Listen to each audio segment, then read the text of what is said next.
Sahog na munggo para makaiwas sa high blood at cholesterol.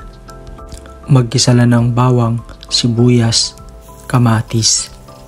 Sa paglalagay ng kamatis ay optional lang. Tapos pagkadurog na yung kamatis, saka mo ilagay yung munggo na pinakulaan. Gisahin lang ito at takpan. Pagka magisa, takpan mo lang ito ng bagya. Tapos lagyan ng tubig at pakuluin.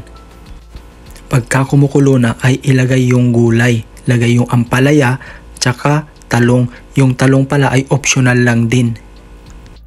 Tsaka ilagay ang ingredients nito o pampalasa nito na pritong isda. Masarap din sana ito kung may colitis o kung tawagin ay yung spinach, kaso wala kasi dito sa Korea kaya yan lang yung naging sahog ko. Pagka malambot na yung gulay ay okay na yan, ayos na yan.